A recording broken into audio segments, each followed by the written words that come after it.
another reason is really the complexity from starting from scratch. It's not for everyone to join a team and do not get full instructions, what you need to do, how you need to do, when, because sometimes you have to build the process. The process is not there yet. So when COVID ended, we had to define a travel policy, introduce a travel booking system, reimbursement program, and so on. Today's episode is Lydia Kothmeier, who's the VP of Operations for Storyblok based in Austria, our first Austrian company on the podcast.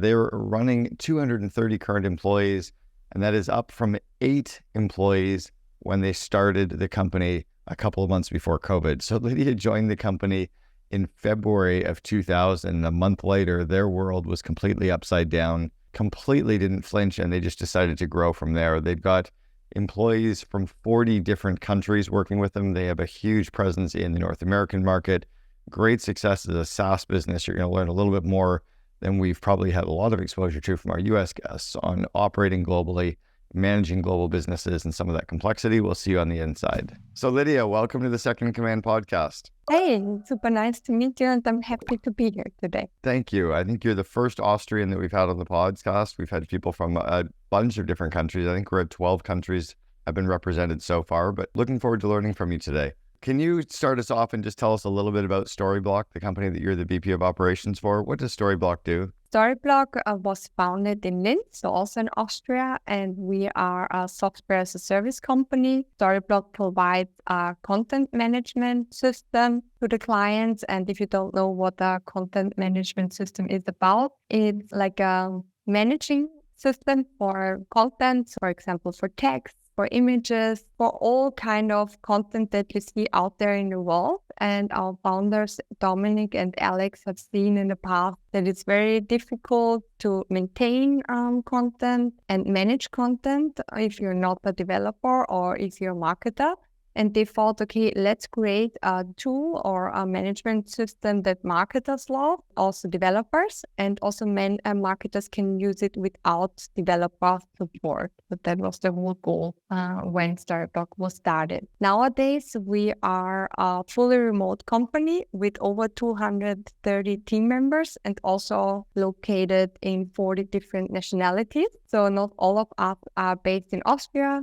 All of us are based around the world. So we are a multicultural team. With 40 countries being represented and 230 team members, what portion of your team would be based in Austria then? So in Austria, as we founded, or the company was founded in Austria, a lot of people are located in Austria, but we also have a lot of people located in Brazil because our CTO, who is an Austrian, moved to Brazil to law, and he was also able to hire their incredible team members. So we're really spread across the world. And are your customers global as well, or are your customers mostly in Europe? Yeah, everything started in Europe, but then we also organically grow in Australia and in the US market. So also our customer base is in America, in EMEA, and also a little bit in APAC. So years ago, about 3 or 4 years ago, I was coaching a company that was based in Austria called Digistore24. And Digistore is a good size, again, a SaaS kind of business. But when they were expanding from Europe, they kind of did Austria, Germany, Switzerland, and kind of moved across Western Europe. And then to make the big entry into the United States, they really had to be very strategic about that entry point. Can you speak to how you expanded or how the company expanded into the US market or into the North American market from Europe, and what some of the maybe struggles or lessons might have been from that? Like you said, of course, the business grew organically faster in Europe. We also hired our first VP of sales in Europe. And so I was also based in Europe. Everything was very European focused. We were able there to create some great first case studies, to win great customers, big corporates also. But beside that, we immediately also grow not that fast, but we grew organically in the American region. We also hired quite quickly an American account executive, but still we saw that the growth in EMEA was quicker. We also see that in Europe, we have different core areas. So we identified after a certain time that not every region in Europe is that successful as the DACH region was, or for example, the Nordic. So we identified that especially more in the northern countries, in the DACH region and in UK, headless content management systems are better known compared to South Europe. So we identified at the beginning 9 core markets. Then we saw, okay, some core markets are a little bit more difficult to tackle, and we reduced it to really focus, because one of the challenges we had at the beginning was our product can be used by any industry for a lot of different reasons, by any country, and then really defining the ideal customer profile at the beginning was quite a challenge, because if you're a young company, you want to really win every single customer and work with every customer, but that can also defocus a little bit the industry focus, the customers you want to address. So also creating the perfect marketing strategy for your ideal customer profile. How do you say no to customers? When customers have those, if your product only did X, then I would be buying it. And then you build X and they don't buy, or it just becomes product creep. You start creating things that is really outside of your normal core vision. How do you say yes or no to those? So usually the evaluation is done by a wider group of team members. So we take all the feedback of our customers and also maybe potential customers, and then we rank them also and say, okay, which of these feature ideas, requests make also sense for our product roadmap, because very important, we are not a service provider, or we are not providing any professional services. Therefore, we have our partner network. So we really want to have the software as a service thought also in our DNA. Then the product team and the go-to-market team together decide on the roadmap for our product, which features are created when. Is it a request by multiple customers or not? I think that's a simple answer. And then in terms of the scope of the operation and having people that are operating in this many markets, where do you think that's made the company stronger? I think where North American companies tend to struggle is they become very North American centric. They start trying to hire people globally, but they don't understand the global landscape. They don't understand the different markets. My gut is that being based in Europe, you understand different cultures and different markets much more normally. So how do you think it's made the company stronger? I think we grew much faster compared to being just a in-office Austrian company, because not a lot of people might have heard from Linz. It's a very small town in Austria, and we would have not been able to grow that quickly. So as we said, we're a fully remote company. We can hire across different regions, and also, like you said, okay, if we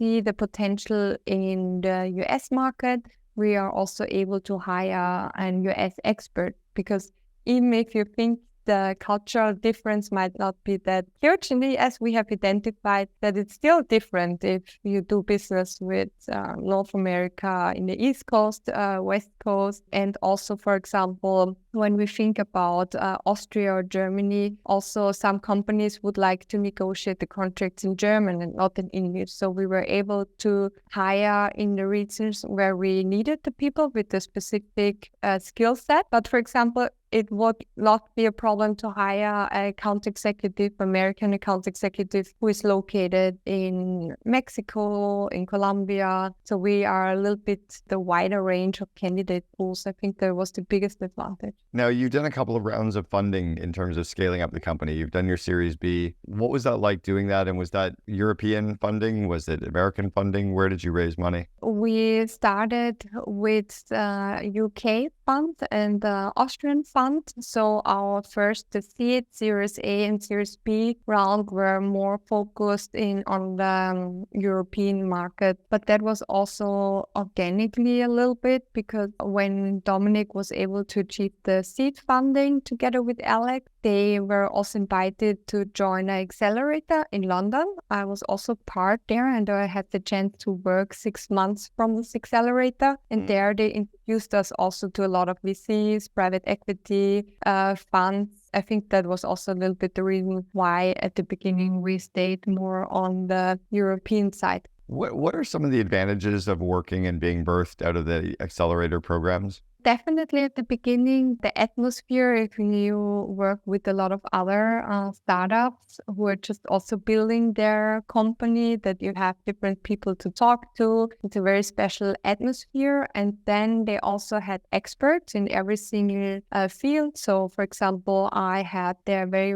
good discussions with the talent acquisition manager, how to set up the recruiting process. They gave us also good advice, which banking tools we can use as a young startup, because at the beginning, big banks like HSBC, JP Morgan didn't want to work with us. So I was very happy to also have Revolut, for example, on my side. And so for every different field, they had the expert who have done the growth phase in their past already, and they just supported us with a lot of advice. Networking also was also very nice. So yeah, for sure. The networking and they're just not feeling so alone through it all makes a lot of or is a lot of help. Now, the bureaucracy and the red tape of building any company is pretty complicated. I mean, just dealing with it as a Canadian company or an American company is really complicated. I remember when I was coaching Digistore 24 and they were just talking just about the different tax laws in the different countries in Europe. What's it like managing with the complexity of all of those different situations, and how do you work through that stuff? I think that was also a big challenge I was facing. So I always thought Austria is very complex and has a lot of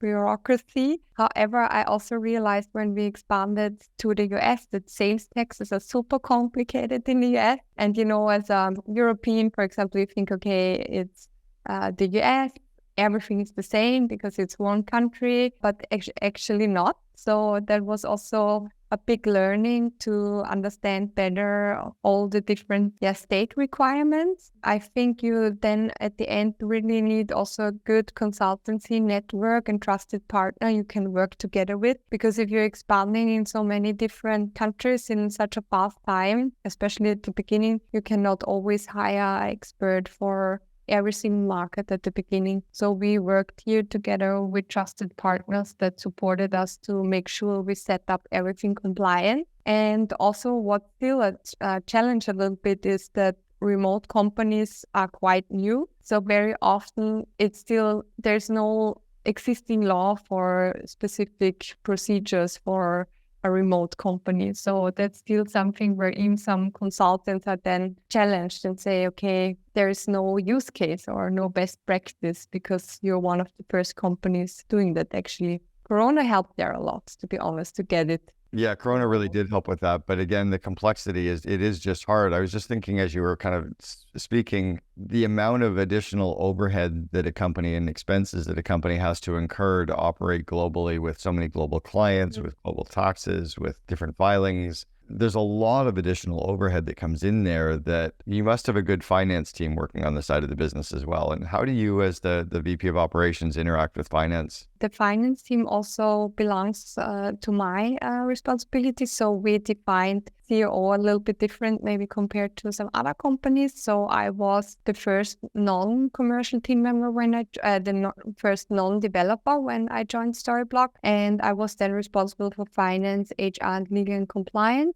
And I also have a finance background. So therefore, I'm very familiar with Austrian tax law and accounting. And I was mainly focused on getting the European tax and Austrian tax completely correct from day one. And then, like you said, I also saw, okay, it's not enough if I'm only doing that.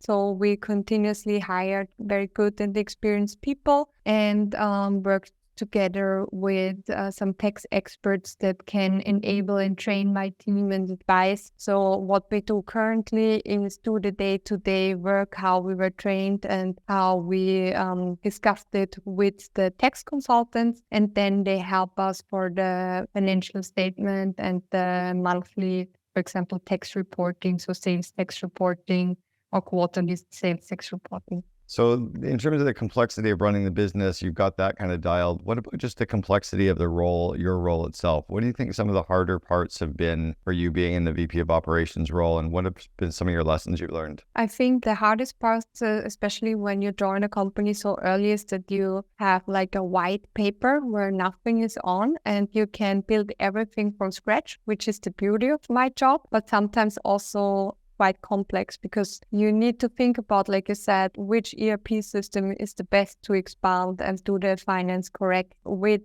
how do you want to set up the recruiting process, how do you want to write the code of conduct that people understand and follow it. So everything is the first time developed, which can be quite overwhelming sometimes. And sometimes there are things happening that I thought will never happen and I did not even consider when I, for example, wrote the first time the code of conduct, and suddenly something is completely different. Where I struggled, I think what was the biggest challenge was taking decisions where you don't know the outcome, and you might see the outcome only 3 years later if it was the right decision or not. So dealing with that pressure, and especially I want to do everything in the best way I can and deliver the best quality, that's something that you have to deal with, and taking clear decisions and then live with them. Well, one of the decisions that we have to live with is the people that we hire. And I was speaking with someone yesterday around, when do we know that the people that we've hired are the wrong people, or when do we know that we've outgrown people? Can you speak a little bit to that as to,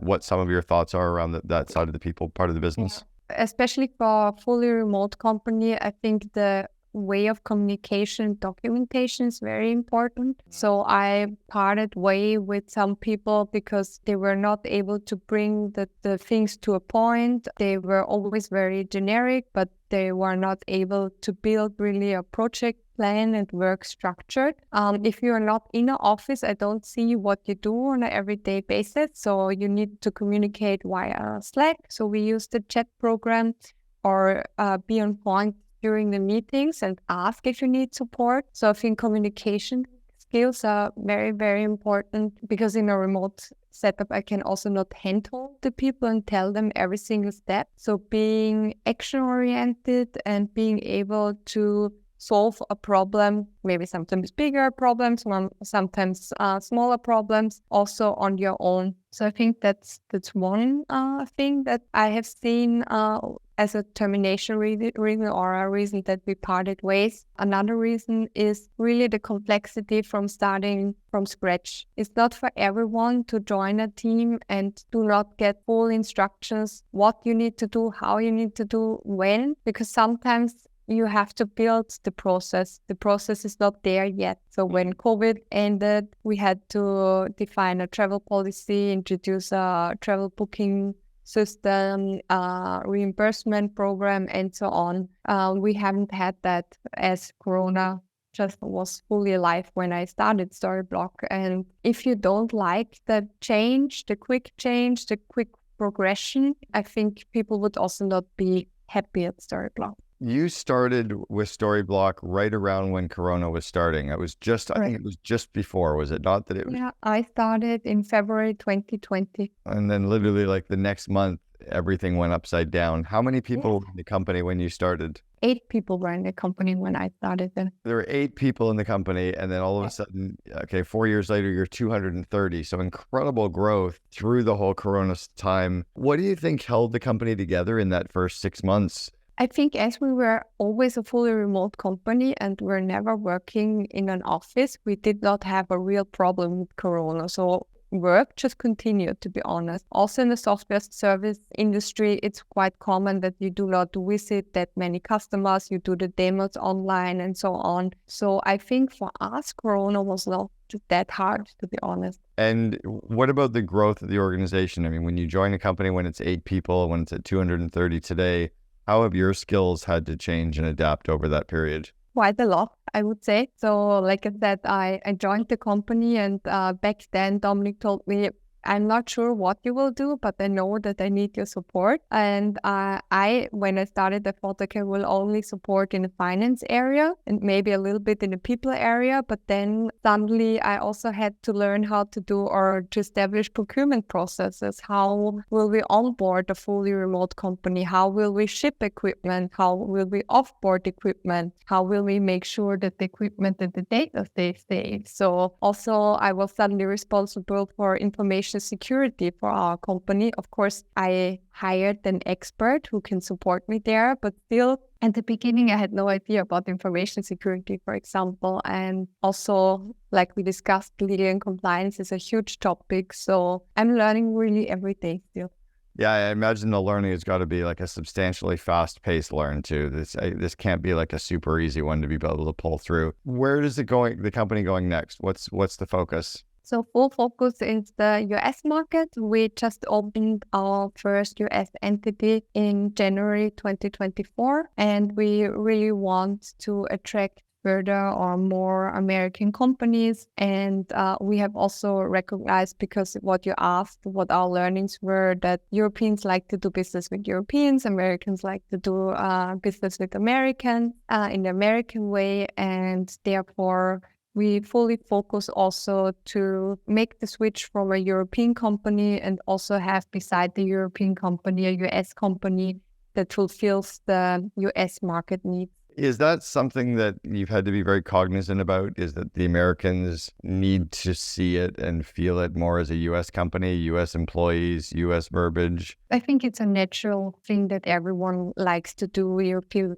like I said, you feel comfortable speaking in your language about pricing, about the product, about legal terms. So localization and the communication is a key. I think it's not only a US specific thing that Americans would like to do business with Americans. I think it's a general topic that people like to do business in a way how they're used to do. It doesn't feel that, I mean, maybe this is just a Canadian perspective, but it doesn't feel that that's as prevalent in Europe as it is for Americans. It feels like Europeans are more used to dealing with so many different cultures. They're more flexible with that, whereas it feels like Americans would be like, oh my gosh, the company's based in Europe. What does that mean? Like they have these crazy kind of fears or insecurities or worries, or it makes things more complex. Do you have to manage around that kind of perceived complexity more than you would have thought? Not so much, because I think, yes, in Europe, if you're a European country and the company is based in a European country, you are accepted. But I would not say that Italians, French people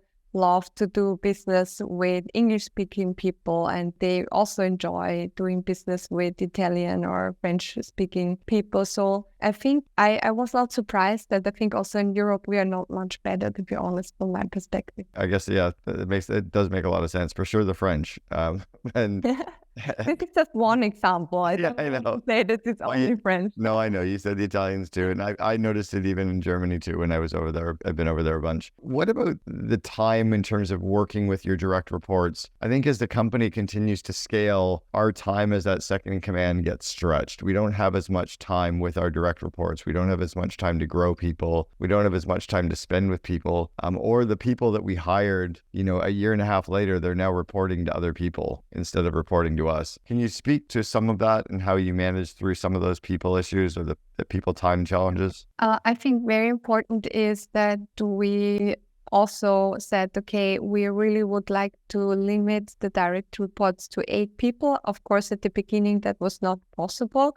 But we also identified, like you said, if I have like 14 direct reports, like I had at the beginning, I will not be a good manager, to be honest, because being a good manager does not mean I have time for everyone 5 minutes per week and that's it.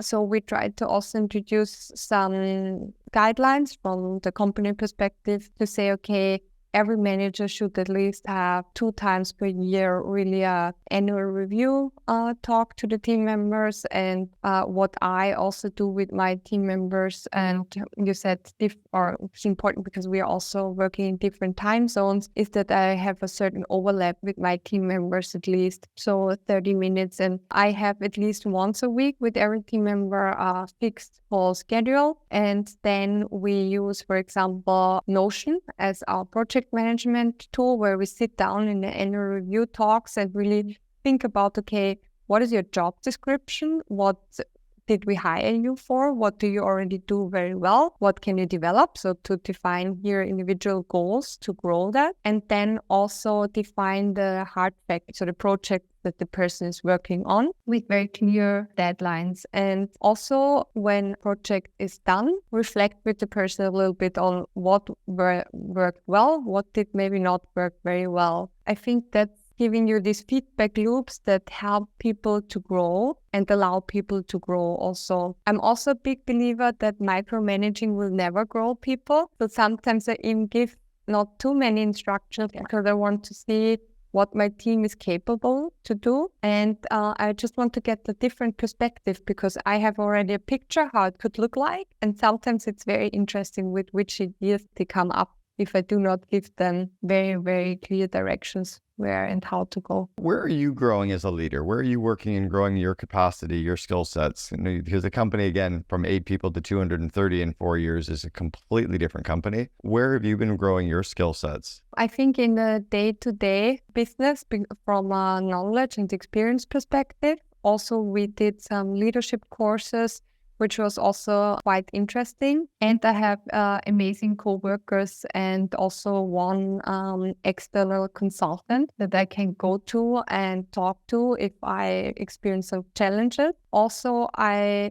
have an amazing team when we do these review cycles where they also can give me honest feedback and say, this did maybe not work well because I missed this information from your side. I missed this or that. This honest and transparent communication also helps me to develop the skill sets that I need. And honestly, also from my partner and my family, they help me quite a lot to, just stay healthy, sometimes disconnect from work, think about something else. So I think it's a learning circle through the whole life. Yeah, what do you do to disconnect from work, and what is your typical work day and work week like? Because you could really get sucked into a business when it starts growing this quickly. And especially if you have American and European time zones, so you could work nearly around the clock. I like to start around 7:38 because most of the time people start at around 9, and I have some quiet time where I can do some admin work and really focus and plan the day a little bit. Then usually I really try that I finish around 5, 6, something like that.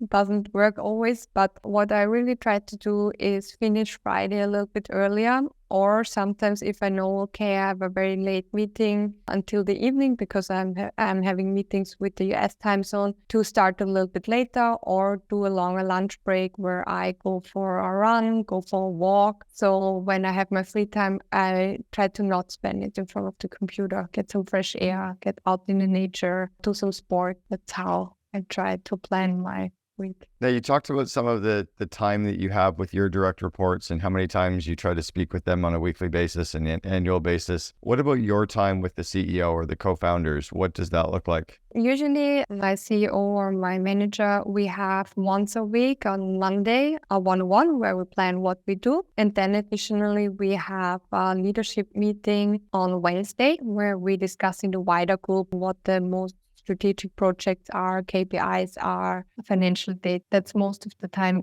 We have once per month a team meeting for the whole team where everyone comes together. That also should support the whole team to understand better the strategy, key initiatives, vision, mission. Pretty basic, pretty focused.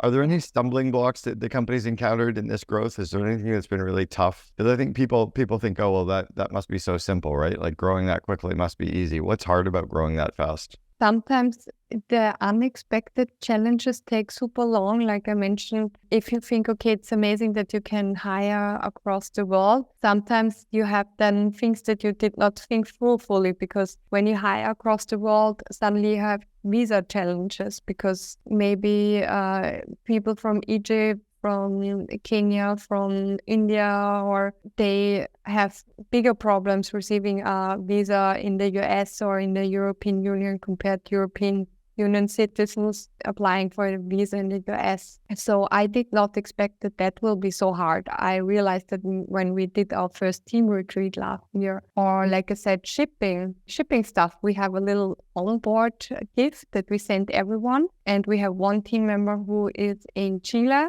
and we have tried to ship her the T-shirt 3 times, and it always failed. And these are the things where you sometimes have a day, and after the day you ask yourself, what did I do the whole day? I did not really work because I just tried to transfer money from Austria to, for example, the US. And in Austria, we don't use ACH payments, but in America, it's quite common. So all these national differences are much more complex than you might think. Yeah, and it feels to me like there's an awful lot of additional overhead that comes in and the complexity that comes in. And if you're not careful, it can really chew up your margins, right? You just have to have a really good budgeting and finance department to be focusing on that. All right, let's go back to the 21 or 22-year-old Lydia and give her some advice. What advice would you give the younger you that you know to be true today? I think maybe some delegate a little bit earlier and quicker. I think especially when you start that early, like I started, I was used to pay invoices, to write invoices, to send out dunning letters. And if everyone is used that you do it, it can be quite difficult to get these tasks away, to be honest. So to transfer really to the more strategic level. So as I started as a more operative person, quicker transfer there and set clear expectations, what and how you want to do it. I think that's something, a lesson I learned, and also accept that you might not always get all the information that you need to make a perfect decision. At the end, you have to live with 80-90% perfect information. Take the decision that is in the best interest of the company for a longer term. So what I also identified from the background that I had, I came from I came from Austrian companies that were very much on, we are not allowed to spend on automation. We are not allowed to spend a lot of money on subscriptions. And therefore, at the beginning, I also sometimes save too much money and not immediately invested in a HRS system, for example, where I had then more often these changing methods besides the fact, okay, investing half an hour earlier. Yeah, it's incredible how much time we can save when we kind of build in some of those automations and optimization for sure. And I think, unfortunately, most mid-level managers don't necessarily think that way. I think they're starting to now. The younger cohorts are leveraging the tech stack much more than their Gen Y and Gen X certainly did. Lydia Kothmeier, the VP of Operations from Storyblok, thanks very much for sharing with us on the Second in Command podcast. When we're in a new market, when you've got a really interesting technology, when you've got such incredible customers right out of the gate, you can look out onto the field and say, gosh, there's so much I want to do here. And at a bigger company, you have the time, the resources, the people to kind of set all of those things in motion and watch all of them bear fruit.